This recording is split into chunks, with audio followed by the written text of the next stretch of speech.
Check out the testimony of this ex-warlock who used to practice witchcraft on Christians. My father's side was all witches and warlocks. We lived on witchcraft. We had a contract direct with the devil himself. My father, I remember when I was younger, like 8, 9 years old, I would see him go into the room to worship the devil, and I could feel the presence of the devil come into that room. And my father would worship and speak in tongues and demonic tongues and worship and put flowers and put candles and put water. At 7 o'clock at night to 5 in the morning, I was already going to demonic church. I was going to witchcraft church. I was being trained to be a warlock. I was being trained with witches that were in the religion for 30 years, 40 years, 50 years. They was training me to learn how to speak to principalities, spirits in the ground, the devil himself. You couldn't speak to the devil right away. You had to earn your right to speak to the devil. And my whole childhood was stolen. My whole childhood was worshiping the devil, going to demon church. I would go to demon church from 7 in the evening to 5 in the morning, being trained by witches and warlocks, colors, principle,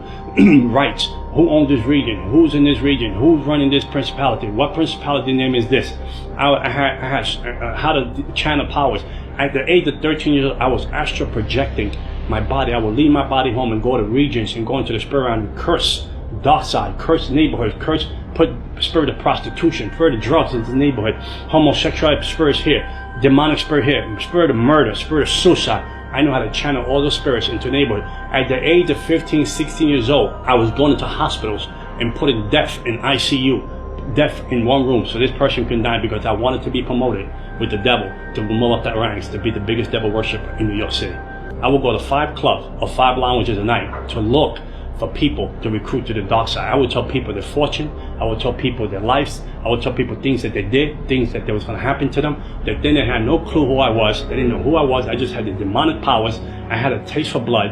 I would kill animals and drink the blood every week. If I didn't have time to buy an animal, I would cut myself and drink my own blood. The ring of the people that I was with that was in this demonic world, doctors, lawyers, principals, judges, police officers, they were all into witchcraft. There was all, even singers today that are very well known. I would move principalities from that region to control demons on the ground, to operate the church, to cut down the church, to cut down the growth of the church, to cut down the opportunity for people to get saved. I would be drunk. I'd come out of a club and I would have demon possessed, drunk. I would stand in the middle of the street and say to God, come down. You want some of this? You want me to slap you in your face? You want me to spit you in your face? You come and mess with me. If I tell you I was going to kill you in 30 days, you prepare your funeral. You was going to die in 30 days.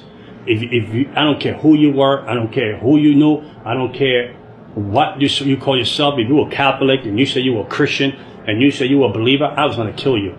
Unless you had a real relationship with Jesus Christ. And the lady that lived downstairs, she came up and she told me, my husband is cheating. I want you to kill the woman that she's cheating with. Put a witchcraft spell on her and kill her. How much you charge me? I said, well, come back. I'm going to speak to the devil, my daddy, and I'll let you know. Come back in a couple of days. So the lady came back. The devil told me what to buy. He said, buy a coffin box, buy 21 black candles, buy an image of the lady, put it in the box, to do the witchcraft, to kill this lady. So we were going to do her for 21 days. She was going to die. After 21 days, we were going to do her funeral. So when the lady came to me, I said, I'm going to charge you $10,000. I told her to kill the lady. She said, sure. She said, I tell you what, I know you. You've been good to me. I go to your house parties. Give me $7,000. I'll give you 30% off. I said, I'll kill her. Give me 30%. I take 30% off the 10. Give me 7,000. So when the lady was going to leave my house, she said, by the way, she's a Christian. She said, the lady's a Christian. I said, I'll kill her for free. I said, I don't need the money. I said, I'm going to kill her for free. I'm going to teach these Christians a lesson that they're going to learn. I'll kill her for free. I told her, I don't want your money. I'll kill her for free. So I did the voodoo thing. I did the witchcraft thing. And 21 days went by. The lady didn't die. A month went by. The lady didn't die. And I was like, wow, what's going on? I mean, my reputation's on line. So I called the devil, I called the demons that was signed. I increased the witchcraft. I increased the witchcraft. I doubled the witchcraft on it so she can die like overnight. Nothing was going on. Nothing was going on. I was home at night and the devil shows up. And I feel the presence of the devil comes into my house. And then the devil told me, we have to abort the plan of the lady that you want to kill. And I said, why we're going to abort the plan? My reputation on the line. I'm a witch. I'm a warlock. If I don't kill the lady, they're going to think that I don't have any powers. The devil said, you don't understand. The God that she serves said, don't leave her alone. Don't touch her. And I said, who's this God? She said, the God that she serves. So I was so angry. I said, no, but let's get one more week. Let's kill her. And he said, no, the God that she serves said, leave her alone. From the witchcraft that I did to the lady, she should have been dead in less than 21 days. We had a book in New York, in America. I was the third person to get this book that has symbols of the book, of different demons, of different principalities, a different way of killing people through witchcraft. And this book was no one had a copy of this book. You couldn't have a copy of this book unless the devil signed off on it. And I was the third person that received that book. And I would take symbols from that book and do witchcraft to people and put people in make people lose their mind. I put witchcraft on people, make people get diseases out of nowhere. I put witchcraft on people, make people get leprosy. I put witchcraft on people, make people get cancer. I mean, I did witchcraft to people. I gave people miscarriages. I gave people abortions. I put people in hospital for surgeries that didn't even have to go surgeries. I did witchcraft so people can lose their minds. I put spirits of bipolar, schizophrenia. I put spirits of disease on people. I put suicide spirits on people. I'll be up all night long praying and talking to the devil. When Christians can't even pray for 1 hour. The spirit realm is more real than the natural realm. And we fail to see that. And whatever is not covered with Jesus Christ is an easy target to bring down. Like the atheists, I can kill them easily. They were easy to kill. The Jehovah's Witness were easy to destroy. Moment out of it was easy to destroy.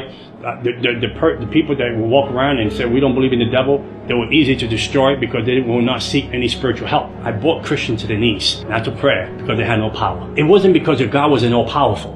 Don't get me wrong. Because your God was all powerful, the vessel was weak. The vessel had no prayer life, the prayer had no fasting life, and they had no relationship with God.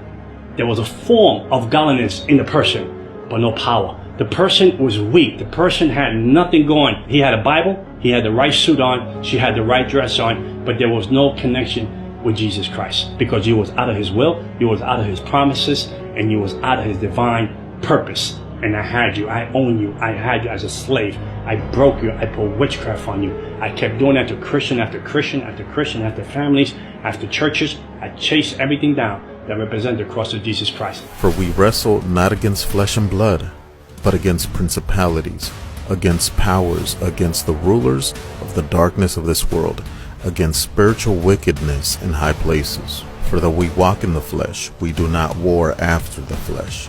For the weapons of our warfare are not carnal, but mighty through God to the pulling down of strongholds. Therefore, put on the complete armor of God, so that you'll be able to resist and stand your ground in the evil day.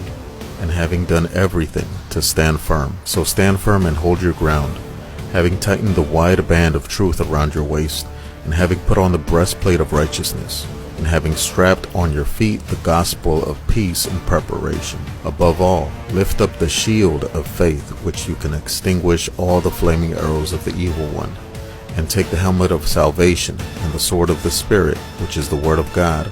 With all prayer and petition, pray at all times in the Spirit, and with this in view, stay alert with all perseverance and petition for all God's people.